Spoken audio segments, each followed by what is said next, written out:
strategies for cultivating a data-driven culture. So really neat topic.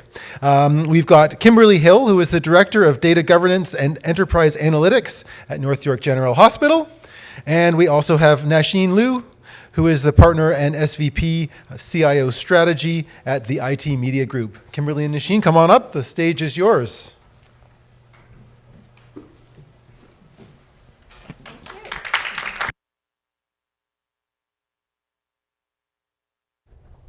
Do you care which side? Yeah, no, Okay. This is actually my better side, Oh, so okay. perfect. There you go.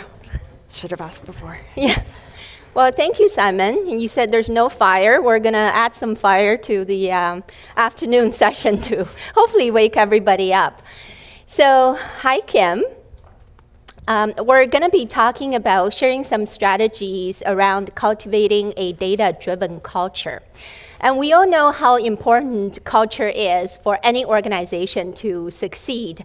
And for the healthcare industry in particular, having a data, insight, and collaboration-centric culture can significantly impact operations efficiency, staff engagement, and ultimately patient care outcomes. So who here in the room has the perfect data culture in their organization? Perfect. That's why you're here today. So we're hoping to share some tactics, use cases, and lessons learned so that collectively we can continue to move forward. And I'm Nasheen. I'm a tech media executive and an investor. I consider myself to be healthcare adjacent. The reason being, I came from a family of 3 generations of doctors. I'm the only black sheep. And I've also been a patient as well as a caretaker. But more relevant to this discussion is that for the last 2 decades, I've had the privilege of working with brilliant minds like Kim, who is the head of data and analytics from North York General. And Kim, I don't know if you remember, many years ago when we first met, it was at a Women in Tech Awards. And you were with Cancer Care Ontario at the time. And your team won the IT Team of the Year awards. And since then, you've been a mover and shaker across several other organizations and also across 2 provinces. Now, one thing that always fascinates me about you is your background in healthcare is really multidimensional and comprehensive. So from clinical research to healthcare policies to data modeling, from hospitals to healthcare authority, and from bedside to decision support. That's truly impressive. You've done it all, and my expectations are super high. I expect you to have everything all figured out. But let's start with some challenges. What are some major barriers that you've either experienced or observed in your career so far in healthcare? From a data perspective, I think one of the significant challenges is sort of getting people to recognize that we're all data people. We're going through trying to tackle this at North York now. It's really different depending on the organization that you were at. At CCO, it was a little easier because we were policy, people were looking at data all the time. You had policy analysts and that sort of thing. Different audience, different groups. I think as you get closer to the delivery arm of healthcare, it's a lot more difficult to get your frontline providers, on the ground staff, right down to potentially your EBS people who are putting in your portering and that type of information to understand that it's not a decision support problem, it's not a decision support sole responsibility. And so I think it's getting people to understand that if you create the data, if you touch the data, if you use the data in any way, shape, or form, you are a data person. And you need to embrace that data culture, and we need to figure out how we all work together in order to facilitate the collection, the use. A lot of conversation this afternoon on dissemination and how we share information going forward. So I think that's probably the biggest one Yeah. But there are many. Yeah, no, you're absolutely right. I think data really touches on every part of the healthcare system and our organization. And to really achieve that alignment is super important, but we can't be aligned without the ability to speak the same language. But outside of the technology and data organizations, typically not everyone is data literate. And early on in one of the prior sessions, that gentleman somewhere situated there, I don't know if he's still around, asked the data literacy question, which is a great question. It's how to get there, how to educate your stakeholders across the organization to really raise the awareness. So let's start out with the data literacy problem. And how do you do it? What have been from a strategy perspective, first of all, then I wanted to get into an actual example and use case. So from a strategy perspective, what have been proven to be most effective in getting the front care healthcare providers, a diverse team of health professionals to really promote the data literacy and raise their awareness? I think it's going to be somewhat dependent on the organization that you're in. I'm quite fortunate right now in the sense that I come from a very data-driven organization. I've been in others, not so much. And I think the biggest strategy for me is trying to start by meeting people where they are. You can't force this upon them. All they hear is no. This isn't my job, go away. And so it's finding that champion, it's meeting people where they are. I also try to take advantage of all the major pieces of work that may be going on that are important to those people who don't necessarily see themselves as data people, and then you just throw the data stuff into them. And then it usually is like, oh, I didn't know that. It's like, okay, let's work with you. The other piece that often helps, and I think over the last 5 or so years, we've seen a greater dependency on data, and so it's taking the opportunity when people are coming to you saying, I want data, to say, time out.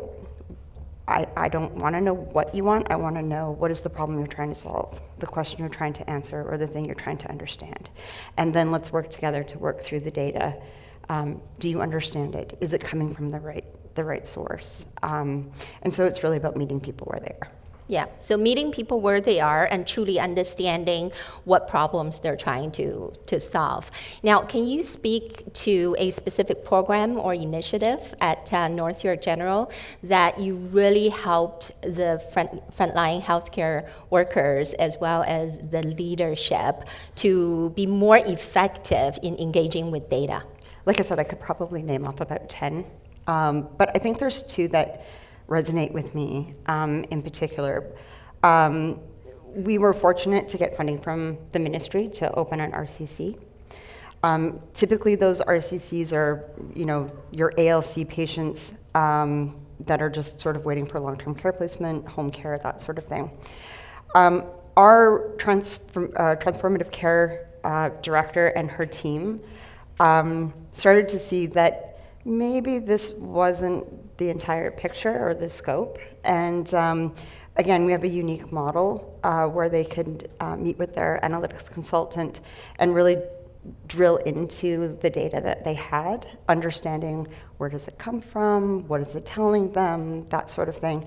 And through that, they were able to determine that maybe the conventional RCC isn't really what we need. So as a result, they went back to the ministry and said, we'd like to use half our RCC beds to do rehab beds. So there are 2 different types of rehab, and all of a sudden you saw our flow become less of an issue. Not today, just so you know, it's surge. But what they found was that even when they opened the RCC beds, we saw improvement. But when people started to see that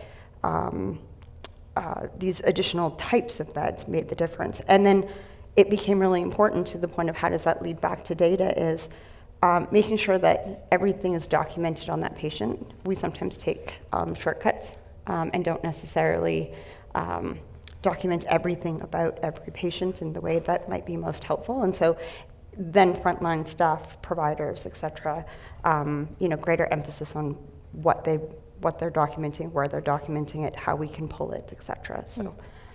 That's a wonderful example and so practical as well. And I think going back to achieving that organizational alignment, there needs to be a high degree of trust in the partnership, trust from the business partners in what you do to help them do their jobs better.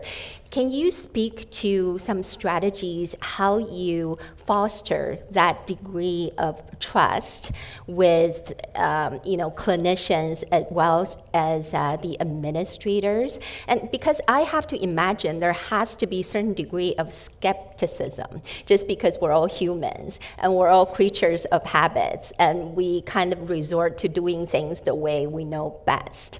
And it requires a mind shift and mind change. How do you overcome the skepticism? What are some of the ways you're addressing them? I don't know if I'd call it skepticism. I think that they know maybe a little more than they know.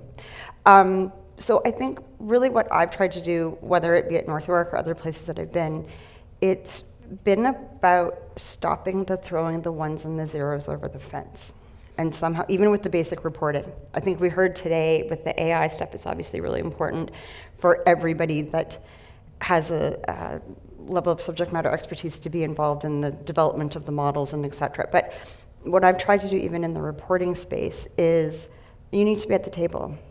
You need to be with us. I think the other piece that's interesting about North York that I haven't necessarily heard in other places is we have a consultancy model that goes beyond decision support. So when we meet with the chiefs or the medical directors and their dyad and the administrative programs, they're not just meeting with decision support. They're meeting with their senior business analyst from finance. They're meeting with their HR analyst. And as a group, collectively, we are coming together to say, what's the problem, what's driving variance, what's the issue with volumes, length of stay, et cetera? Is that tied to staffing? Is it tied to funding, et cetera, et cetera? So I think that's been a big change, and I can't take credit for that. That was an existing model, but I do think that has been a bit of a game changer. I have been in models where you have a dedicated analyst and they become a subject matter expert of your program, but I think that really what helps drive that, and there is a sense of, with many of our programs, but in particular our emergency department and our mental health program, they've basically said, these people are an extension of our team. And I think that's what breaks down some of, whether it's skepticism, whether it's, I don't know if you can actually do something with me. My manager and I are really try to be a face as well, meeting quarterly with everybody, directors, chiefs, et cetera, being able to understand what are the problems, what are we doing? Well, how might we be able to help you? A big one, and if you work in the hospital sector, if you have new directors or managers, the whole concept of weighted cases, cost per weighted cases, what does this mean? Why do I care? I have QBPs. Where are my QBPs? I had 3 of these cases. No, you did not. And so it's being able to sit down and spend the time with them to explain, this is why these cases didn't count. This is what your weighted cases are. This is why it matters. This is why you should care. In particular, physicians don't understand why they should care about weighted cases. That's where your funding's coming from. So I think it's really just being patient, taking the time, and being able to understand that, picking up, I think, sometimes on that social cue, too, where it's like, yeah, you don't get it. Okay, let's take a step back, and let's just take the time.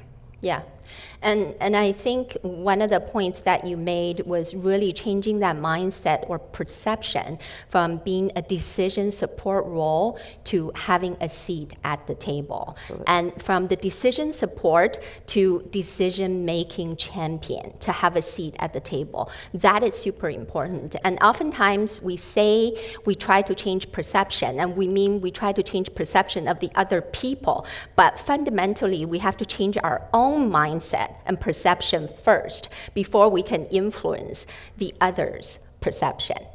Now, we talked about the establishing trust being an important factor, and I think trust is really earned, not demanded. And to be able to do that, seeing is believing. We have to earn their trust.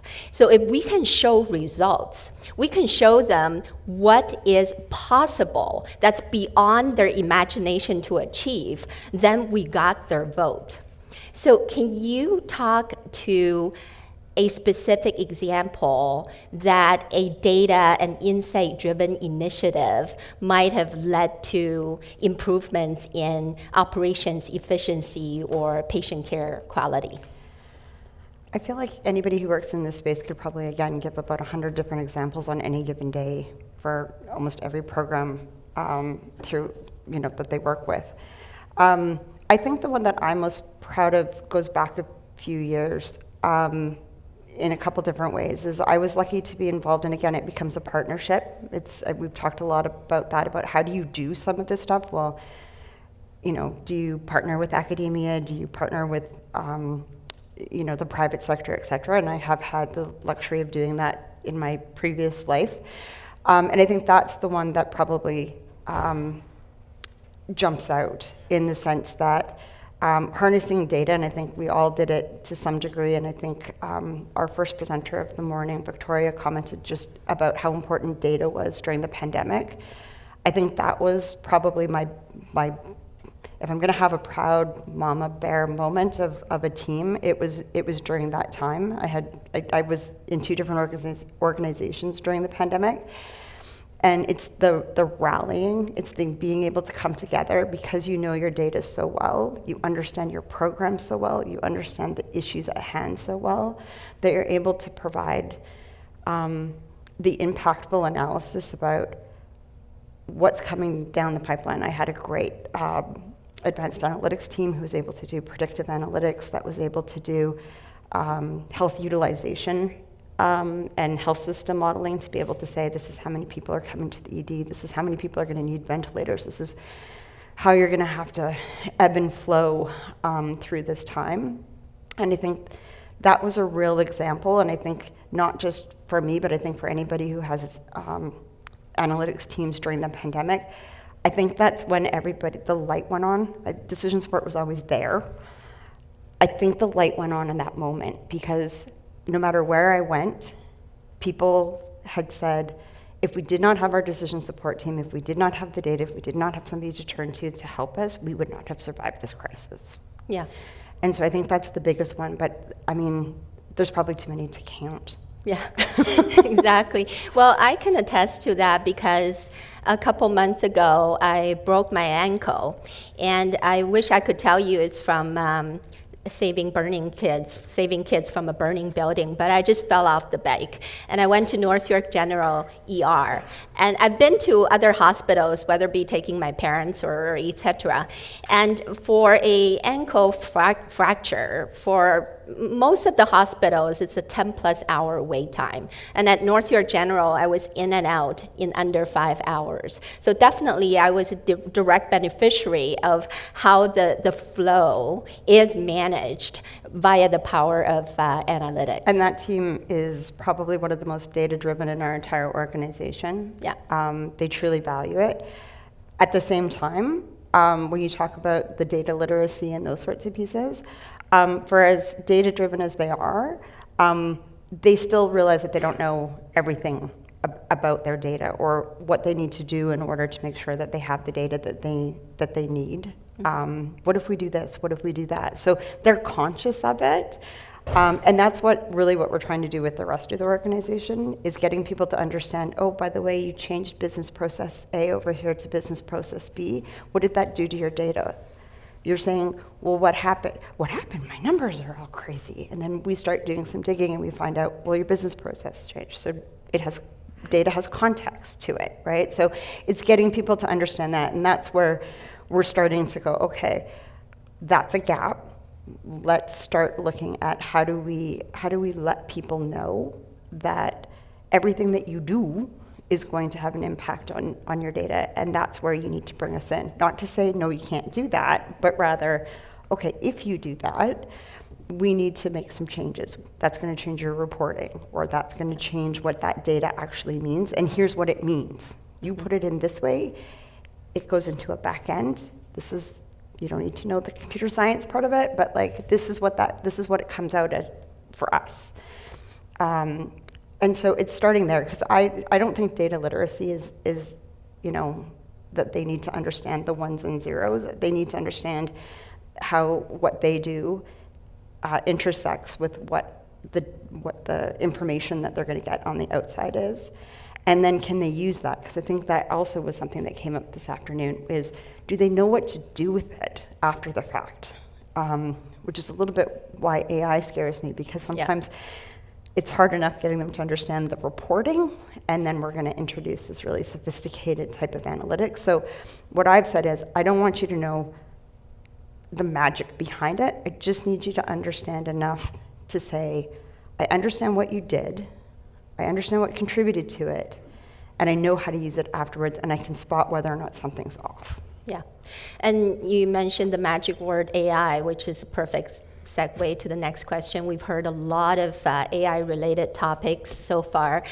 And so what role does AI play in your data business strategy at North York General? And can you speak to a AI-centric project and its impact, for example? Because when you and I talked last time, I know there's about 8 or 9 different AI projects, in the hopper. So in the interest of time, if you could just briefly speak to one, maybe 2, if you're quick. Yeah, I mean, I think our whole entire data analytics strategy is geared to be able to do the nuts and like the A to B or A to Z, which is we need to be able to do the everyday reporting. That's not going to go away. Anybody who has to report to the ministry knows that we count 1,001 widgets in 25 different ways, and we submit it in sometimes 5 different manners. So like that's not going away.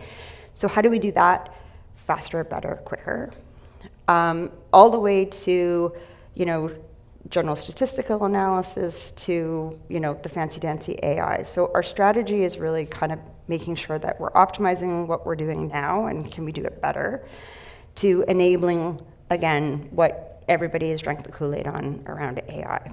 And that runs in a couple different places. That runs clinically, which is where most of our toe dipping is right now. And then, you know, I think one of the speakers, I was really happy because I'm like, yay, because I'm a policy wonk at heart, I think, is how do we use AI or advanced analytics to be able to make the system better, operationalize things better, develop better policy, plan better. And so our strategy is intended to do all of those things, and it's made up of about 6 different pillars that all are integrated in some way, shape, or form, and are reliant on each of the pillars coming together successfully to drive the work and enable. Again, I think the most important thing that somebody else mentioned earlier is I'm enabling the business goals and objectives. It's not about just doing the fancy-dancy silver bullet things that like, oh, that's cool. I don't really care about, like, I want to do cool things, but like, it's not about doing the cool things. It's about how do we make lives better for our patients at the end of the day. I think one of the interesting, we're dabbling. We haven't really gone prime time with any AI projects, but the one that we kicked off this week, which I think I'm really excited about because it kind of speaks to your experience in our emergency department. We have several zones. I think somebody spoke about the fact that they have 3. I think we have like 6 or 8. And the idea is when we get into days like today, when we're in surge and you have 40 people waiting for a patient bed and there are none, how can you mobilize those zones to maximum efficiency? And so we're looking to develop out an algorithm that will help us understand, based on the staffing within each of the zones and what people are coming in and all of those sorts of things, how can we utilize the staff that we have in the most optimal way in those moments where, you know, it's pretty hairy. Yeah. Well, Tim's got, like I said, Kim's got 8 or 9 projects on the go. If you're interested, come find her after the session. Now, North York General so far seems to be really leading the way in embedding data thinking in every part of the organization. Kudos to you and your wonderful team. But unfortunately, care doesn't stop within the wall, beyond the walls of the hospital. Right? So when we go home, when we get to different points of care, so how do we better leverage the insight from data to collaborate with our community partners in a more informed way? And the second part of that question is, what role can data and analytics play in integrating all points of care, be that primary, acute, rehab, long-term, home care, etc., so that both patients and providers can get more benefit? That's the billion-dollar question. Sorry. Well, it's the eureka moment, really. We've heard many presentations today that I think are on our way to getting us there. I do think that the literacy and the questions, though, become even greater and more important because for so many people, we've lived our lives either in acute care or primary care or long-term care. And so now you're starting to think about the world or healthcare as truly a system. Right? It's about taking those silos and bridging them. The reality is that we're likely not going to have 1 or 2 or a mega team to be able to do it. And so people are going to have to be able to take data, and I think there was a couple of presentations about how do you integrate data from multiple sources that could be either internal or external to your organization, et cetera. And I think that's where, we're going to have to rely on a bit of technology ourselves in terms of how do we create those metadata catalogs, the analytics catalogs, because I think the other piece is we don't want to be duplicating efforts. We already do that internally as it is, and that's another piece that I'm trying to, again, with some of this literacy pieces, is if you can understand what somebody else has done, potentially we can leverage that instead of rebuilding it just for you. So I think the pieces around the health system, the OHTs have already got us thinking about that because we're having to bring long-term care data, primary care data. I'm going to go so far as to say human services data, which gets even more complicated due to some of the privacy issues, because they don't fit under PHIPAA, and in many other jurisdictions, their privacy legislation. But there are tools and tricks, and that I don't think it's necessarily any different than what we do for our own organization. It's just on a much larger scale. But that's where you can't live without data quality profiling. You can't live without a metadata data catalog. I use that really broadly to include data dictionaries and all of those sorts of things, and embedding the learnings so that people know how to use that data across the system. Yeah, we really need to talk to one another, not just within our teams and organization, but going beyond the walls and boundaries. And really having events like this will be very helpful as well. So before we open up to the audience for maybe one question, just one piece of final thought and advice for the data practitioners and leaders in the room who are trying to drive grassroots data initiatives while trying to achieve that organizational alignment. What's the number one thing they should be mindful of? I think in this space, find yourself a champion. And I think, again, Victoria commented on that this morning, really, I think, brilliantly in her slides. All it takes is one for the domino to fall. And if somebody gets can click for you, especially in those hard to reach, you have a physician that's really data savvy, you have one of the program directors or a VP, they're getting really interested in more of the nuts and bolts of data.